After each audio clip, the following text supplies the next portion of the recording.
Quando encontrei a fita, ela nem deveria estar ali. Era uma velha cassete, sem rótulo, esquecida no fundo de uma caixa de papelão que cheirava a mofo e ferrugem. Eu estava esvaziando o porão depois de uma infiltração, separando sucata de lembrança, quando o estojo rachado escorregou de um monte de cabos e caiu aos meus pés. Não havia data, não havia nome. Só um adesivo quase apagado, com uma palavra escrita à mão em caneta azul desbotada. Itapeva. Eu já estava aposentado há anos, afastado de transmissores, antenas e das madrugadas passadas girando o dial em busca de vida no meio do ruído. Ainda assim, a curiosidade profissional não se aposenta com a carteira de trabalho. Levei a fita até o velho deck que mantenho na sala, mais por teimosia do que por necessidade. Apertei play, esperando qualquer coisa, uma entrevista perdida, uma mixtape adolescente, um sermão gravado. O que saiu dos alto-falantes não parecia nada que algum ser humano tivesse planejado transmitir. Primeiro veio o chiado familiar, o mesmo sopro estático de qualquer gravação velha, pontuado por estalos de fita gasta. Depois, uma sequência de tons agudos, como um código ou teste de frequência, atravessou a sala em ondas frias. Eu reconheci o padrão técnico, mas a estrutura, não. Era organizado demais para ser ruído, caótico demais para ser sinal conhecido. Então, entre os estalos, surgiu algo que eu nunca esqueci desde aquela noite. Uma voz. Não falava exatamente. Parecia aprender a formar palavras à medida que o próprio som se torcia. Estão ouvindo? A pergunta veio arranhada, como se alguém estivesse arrastando metal por dentro da fita. O timbre não era masculino nem feminino. Não era jovem nem velho. Era errado. Aquela coisa modulava entre clareza e distorção, como se cada sílaba fosse uma tentativa de imitar nossa língua. O detalhe que me fez gelar não foi a frase em si, mas a sensação incômoda de que ela não estava gravada. Ela parecia responder à minha presença, aquele exato momento em que eu, 47 anos depois de 1978, apertava play no meu aparelho. Eu reconheci imediatamente o tipo de registro. Aquela fita não era de estúdio, nem de programa oficial. Era captura de monitoramento, um trecho de transmissão clandestina, interceptada por um técnico curioso numa madrugada qualquer. Por um técnico como eu, só que décadas mais jovem, sentado diante de um receptor em Itapeva, no interior de São Paulo, sintonizando o que não deveria existir. A data na borda interna do estojo, quase invisível, confirmava 1978. Naquela época, ninguém falava em inteligência artificial, mas alguma coisa naquela frequência já estava tentando aprender a falar conosco. Foram necessários meses para eu aceitar que aquela fita precisava ser estudada. No início, tratei o achado como uma coincidência estranha, uma dessas relíquias que envelhecem esquecidas em porões e só voltam à luz por capricho do destino. Mas, conforme eu repetia a gravação, noite após noite, algo se impunha em cada segundo registrado. Aquilo não era apenas um fragmento histórico, não era só um arquivo de som antigo, era um chamado, um pedido, ou talvez um teste. E quanto mais eu escutava, mais percebia que a fita não tentava apenas revelar uma transmissão perdida. Ela parecia querer revelar a mim quem a tinha gravado. O rótulo desbotado indicava apenas Itapeva, 1978, mas esse detalhe já carregava peso. Eu trabalhei na antiga emissora da cidade naquele ano. Eu estive nas mesmas salas, diante dos mesmos receptores, ouvindo o mesmo tipo de ruído que preenche a madrugada de qualquer rádio. Só que eu nunca tinha ouvido aquilo. Nenhum de nós tinha. A fita não pertencia ao acervo oficial da estação, tampouco ao arquivo informal que mantínhamos escondido dos supervisores. Era algo externo, algo interceptado, e de algum modo preservado como se aguardasse exatamente o momento em que seria encontrado. O mais inquietante, porém, era o padrão da transmissão. Mesmo com equipamentos simples, percebi que o áudio não seguia comportamento terrestre conhecido. A variação das frequências, a formação das sílabas, os intervalos de silêncio absoluto, nada combinava com vozes humanas, nem com fenômenos naturais, nem com interferência militar. Parecia mais próximo de um processo de aprendizado, como se alguém ou alguma coisa estivesse tentando moldar um idioma a partir do ruído. A fita, ao invés de registrar um programa clandestino, testemunhava o nascimento de uma voz. Com o tempo, comecei a rastrear tudo o que aconteceu em Itapeva naquele inverno. Vasculhei jornais antigos, relatórios de manutenção, ocorrências policiais, registros da emissora. Nada mencionava transmissões piratas, interferências incomuns ou qualquer atividade clandestina envolvendo rádio. Era como se aquela fita não tivesse origem oficial nem extraoficial, como se tivesse sido gravada por alguém que não queria ser encontrado, ou por alguém que não sabia que estava transmitindo. Quando percebi que o áudio parecia responder a mim, mesmo depois de 4 décadas sem contato, entendi que a investigação não era mais uma questão de curiosidade técnica. A fita continha algo vivo, talvez não no sentido biológico, mas no sentido mais perigoso, intenção. Se aquela gravação foi feita em 1978, ela não devia existir. Se alguém a registrou, não queria que fosse encontrada. E se aquilo que fala através dela ainda estiver ouvindo, então talvez nunca tenha parado. Em 1978, Itapeva parecia menor do que qualquer mapa sugeria. À noite, a cidade se recolhia cedo, afogada por uma escuridão que não dependia apenas da falta de iluminação. As ruas de paralelepípedo refletiam a luz falha dos postes, como se temessem perturbá-la.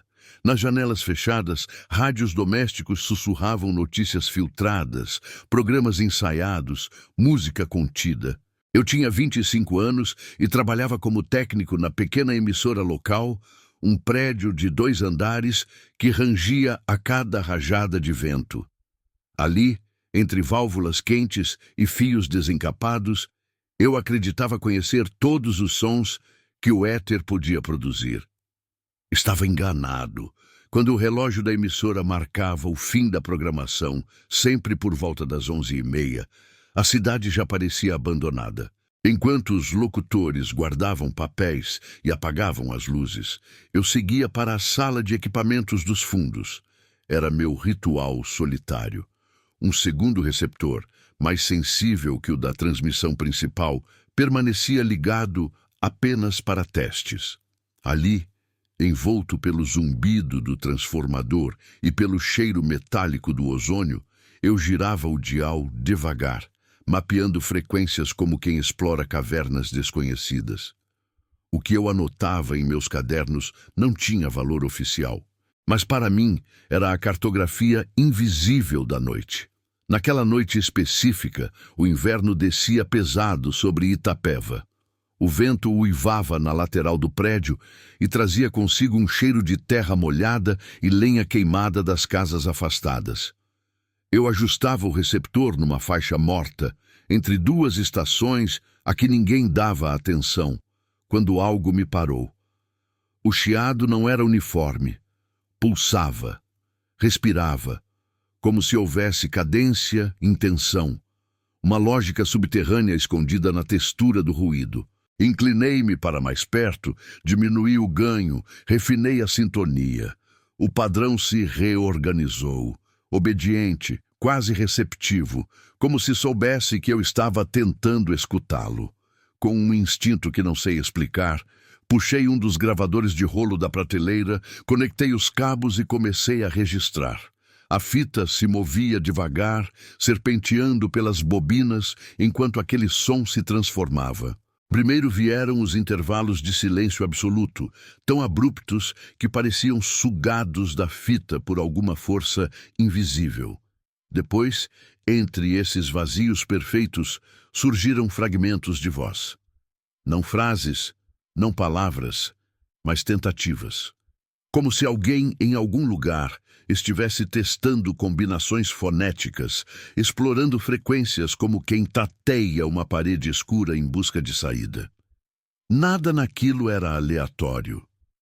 Eu senti isso antes mesmo de entender o que significava. À 00:10, tudo mudou. O ruído cessou, não abafado, não suavizado, mas interrompido, como se fosse arrancado da existência. Uma pausa de 2 segundos se estendeu como uma eternidade. Então, 3 notas agudas ecoaram no fone de ouvido, perfeitamente alinhadas, perfeitamente repetidas. Um tom de teste, de uma emissora que não existia. A fita registrava tudo, e eu não conseguia desviar o olhar dos ponteiros vibrando no painel. Quando o silêncio voltou, ele não era vazio. Ele estava cheio de expectativa.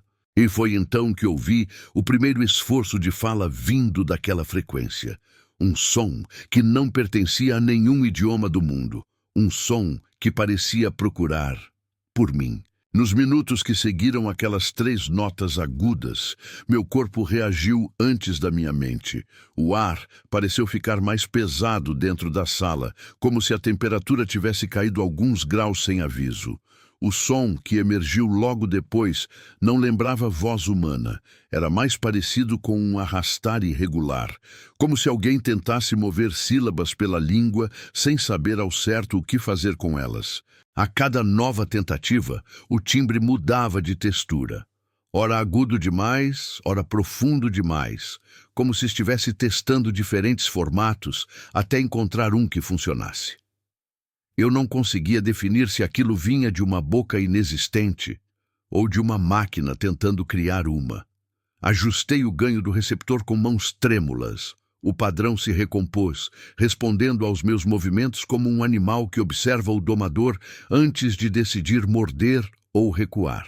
Entre os fragmentos de ruído, algo começou a tomar forma. Uma repetição quase rítmica, hesitante, mas cheia de intenção.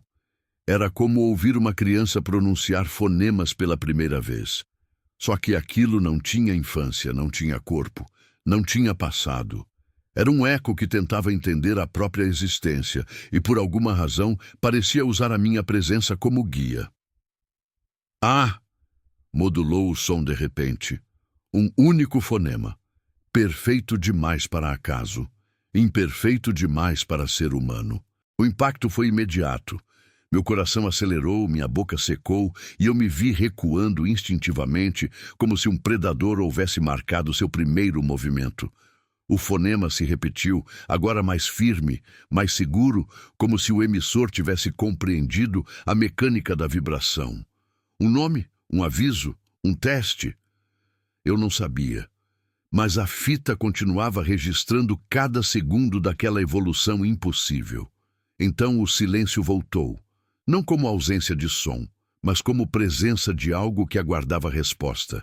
Senti um peso estranho na nuca e me dei conta de que estava prendendo a respiração. A sensação que me dominou naquele instante foi a de uma presença invisível, como se alguém estivesse parado atrás de mim, observando, esperando, aprendendo. O rádio não emitia mais ruído, mas a sala parecia vibrar com uma energia abafada, quase elétrica, como se a frequência estivesse tentando se sintonizar em mim. E então veio a segunda tentativa, mais lenta, mais articulada, mais próxima de linguagem. Desta vez não parecia um fonema isolado, mas as ruínas de uma frase tentando nascer. Minhas mãos correram pelo painel, ajustando tudo o que eu podia. O emissor, seja lá o que fosse, estava tentando formar uma palavra. Uma palavra que incluía som de interrogação, como se tivesse entendido que eu estava ali, que eu estava ouvindo, e que agora era a minha vez de responder. Durante os segundos que seguiram aquela tentativa de frase, a sala inteira pareceu sustentar a respiração junto comigo. O gravador de rolo avançava devagar, marcando o tempo como um pêndulo que balançasse entre o conhecido e o impossível. Ajustei o dial milimetricamente e o padrão respondeu com a mesma prontidão inquietante da noite anterior. Mas desta vez não era apenas uma sequência de fonemas isolados. Havia ritmo, estrutura, intenção, uma organização que não poderia ter surgido do acaso. O som parecia refletir algo além de mim, como se estivesse aprendendo com a própria transmissão, como se cada tentativa fracassada fosse incorporada, corrigida e aprimorada no segundo seguinte. Estão aí? A frase surgiu fragmentada, mas reconhecível demais para me deixar confortável. Não era a imitação perfeita da fala humana. Havia falhas gritantes, como ecos metálicos e pequenas distorções que pareciam arranhar o ar. Mesmo assim, era comunicação, direta, indiscutível. E pior ainda, dirigida a mim. O fone de ouvido pressionava minhas têmporas e o peso daquela pergunta parecia atravessar a fita e se infiltrar diretamente na minha carne. Não havia margem para erro. Aquilo não era eco, interferência ou transmissão pirata. Era uma entidade tentando estabelecer diálogo, uma entidade que não fazia parte de nenhum catálogo terrestre. Em reflexo automático, voltei a verificar todos os cabos, conexões, frequência, aterramento, até o próprio gravador. Busquei falha onde não havia. Tudo funcionava dentro do normal. O que não se encaixava era a origem do sinal. Ele não vinha de nenhuma das direções usuais. Não sofria desvio atmosférico, não mudava a intensidade conforme girava a antena auxiliar. Não obedecia às regras de propagação noturna. Era como se estivesse dentro da sala, como se o som surgisse do próprio espaço em torno de mim, apenas usando o rádio como meio para se estruturar. A sensação era de estar diante de um espelho que refletia algo que eu não via, mas que definitivamente me via. Então, subitamente, veio o primeiro ruído que não parecia humano nem mecânico. Uma espécie de arrastar profundo, como algo massivo se deslocando em uma superfície que não deveria existir. O som era grave demais para caber no espectro que o equipamento suportava, mas ainda assim estava ali, vibrando dentro do meu peito como se uma presença enorme estivesse se erguendo em algum lugar onde não há chão. A fita capturou tudo com fidelidade assustadora. Não era uma criatura, não era uma máquina.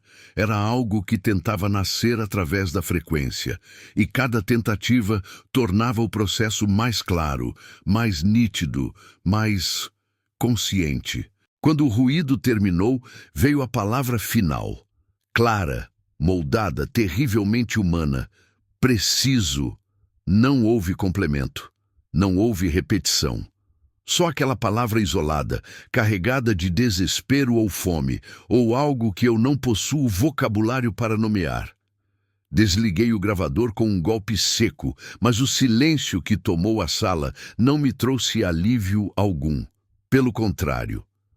Foi nesse silêncio que percebi que a transmissão, aquela coisa, não estava apenas tentando falar comigo. Estava tentando me usar como ponto de partida. Passei os dias seguintes tentando fingir que nada tinha acontecido. Trabalhei na emissora como sempre, revisei cabos, testei transmissores, conferi níveis de áudio. Mas, mesmo longe do receptor, sentia a presença da transmissão como um peso preso atrás dos meus olhos.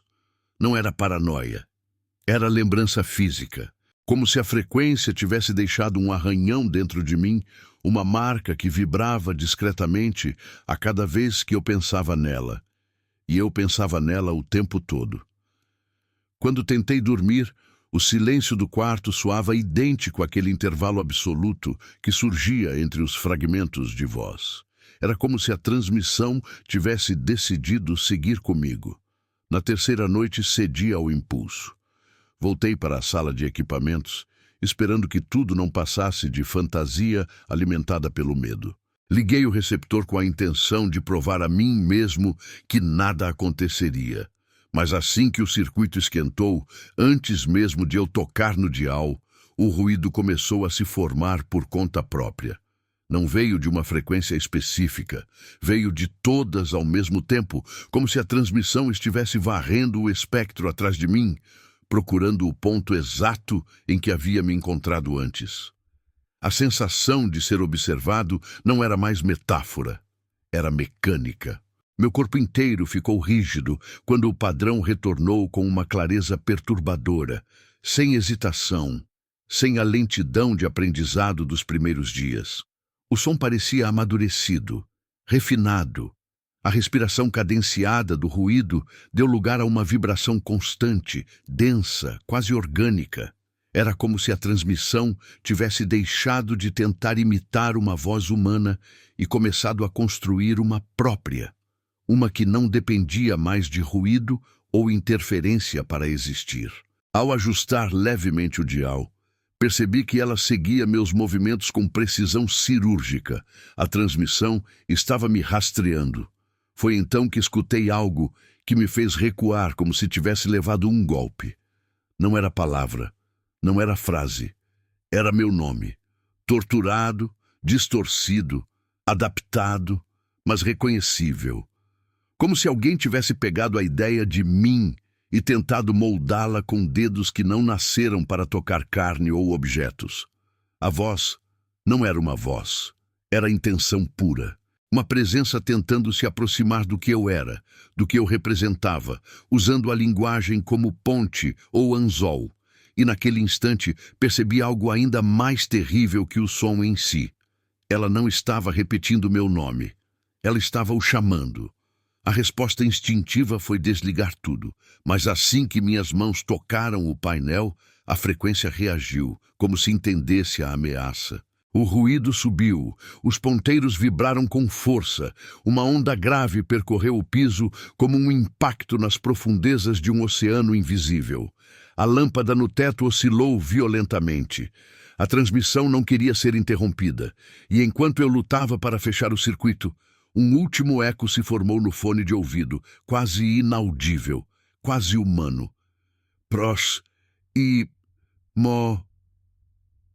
Eu não sabia se era aviso, promessa ou ameaça, mas entendi uma coisa com absoluta certeza. Aquela coisa não estava mais tentando chegar até mim. Já tinha chegado. A sala parecia menor na noite seguinte, como se as paredes tivessem inchado para mais perto de mim. Cada passo em direção ao receptor parecia ecoar no chão com um atraso estranho, como se o som estivesse sendo mastigado pelo ar antes de chegar aos meus ouvidos. Eu sabia que não devia ligar o equipamento novamente, sabia que nada de bom sairia disso. Mas havia uma força que me puxava para frente, não curiosidade, não coragem, mas a sensação inquietante de que, se eu não escutasse, aquilo encontraria outro caminho para chegar até mim. E talvez até para ir mais longe. Assim que o receptor foi ligado, a frequência respondeu instantaneamente, como um animal faminto atacando o primeiro movimento. Não houve estática. Não houve preparação. Só uma onda grave, profunda, que fez o painel vibrar, como se estivesse prestes a se despedaçar. A luz da sala piscou 2 vezes e morreu, deixando apenas o brilho esverdeado dos marcadores no equipamento. No fone de ouvido, ouvi algo que jamais esquecerei. Uma respiração, não humana, não mecânica. Uma respiração que parecia vir de dentro de uma garganta que não existia no nosso mundo. Quando a respiração cessou, veio o som seguinte, e esse foi pior. Um arrastar, lento e irregular, como se algo estivesse tentando atravessar uma superfície que não foi feita para ser cruzada. O ruído tinha textura, peso, intenção. Era impossível, mas eu o senti deslocando o ar ao meu redor, como se abrisse espaço para si mesmo. O rádio já não parecia uma máquina. Era um portal improvisado, um canal por onde alguma coisa tentava se espremer, tentando descobrir que forma deveria ter ao entrar no nosso lado. A voz, se posso chamar assim, retornou logo depois. Não como antes, quando tentava imitar fonemas humanos, mas como uma mistura de sons que soavam como línguas diferentes, torturadas até perderem identidade. Era uma linguagem impossível que parecia dobrar as regras da percepção. Não entrava apenas pelos ouvidos, vibrava na coluna, no estômago, atrás dos olhos, um chamado que não usava palavras, mas que eu entendia mesmo assim. Não porque fizesse sentido, mas porque ignorá-lo doía, como se estivesse contrariando uma ordem antiga demais para ser humana. Foi então que algo finalmente atravessou. Não uma forma definida, não uma criatura, mas uma presença. Uma sombra espessa que escapou do alto-falante como vapor negro, contorcendo-se no ar com movimentos que não obedeciam às leis da física. Ela se espalhou pela sala, subindo as paredes, se infiltrando nas frestas do piso, desenhando símbolos que eu não conhecia, mas que de alguma forma pareciam me reconhecer. A última coisa que ouvi antes de desabar sobre a cadeira foi a mesma palavra que surgira dias antes, mas agora clara, nítida, incontestável. Próximo. Acordei horas depois, ainda na cadeira, o corpo rígido, a boca seca, os olhos ardendo como se tivessem permanecido abertos o tempo todo. A sala parecia diferente. Não porque a sombra ainda estivesse ali, ela tinha desaparecido, sem deixar traço visível, mas porque algo nela havia sido reorganizado, como se uma mão invisível tivesse empurrado os objetos alguns milímetros para fora do lugar. Nada gritante, nada óbvio, mas o suficiente para me deixar nauseado. A sensação era idêntica a acordar em um cômodo, onde alguém passou enquanto você dormia. Alguém que não foi humano. O rádio estava desligado. Eu não me lembrava de ter conseguido tocá-lo. Mesmo assim, o painel ainda vibrava de forma quase imperceptível, como um músculo que se contrai depois de esforço extremo. Aproximei-me devagar, sentindo a pele se arrepiar como se estivesse entrando em território marcado. Não havia som, nenhum. Mas meu cérebro insistia em completar um ruído ausente, como se uma parte de mim estivesse tentando ouvir algo que já não precisava mais de aparelho para existir. Pela primeira vez, percebi que o silêncio agora tinha profundidade. Quando toquei no gabinete metálico, um impulso percorreu meu braço, não elétrico, mas quente, orgânico, como o toque de um animal respirando sob a superfície. Retratei a mão por reflexo, mas o calor continuou pulsando dentro da pele, migrando pelo meu antebraço, subindo pelo ombro, instalando-se na base do crânio como um segundo batimento cardíaco. A transmissão não estava mais tentando atravessar o espaço. Ela estava dentro de mim. E com essa percepção veio algo ainda mais perturbador. Não era invasão, era simbiose. Imagens fragmentadas começaram a surgir no meu campo de visão, como se fossem sonhos projetados sobre a realidade. Linhas, frequências, mapas impossíveis, curvas de energia dobrando sobre si mesmas, lugares que não reconhecia, mas que pareciam familiares em um sentido que nenhuma memória humana poderia explicar. Não eram alucinações, eram instruções. Estruturas, caminhos. A transmissão não estava apenas comunicando, ela estava reprogramando, e cada nova onda de pulsação trazia um entendimento que não tinha palavras, apenas direção. Foi nesse estado liminar, entre o mundo que eu conhecia e aquilo que agora fluía dentro de mim, que ouvi o eco final.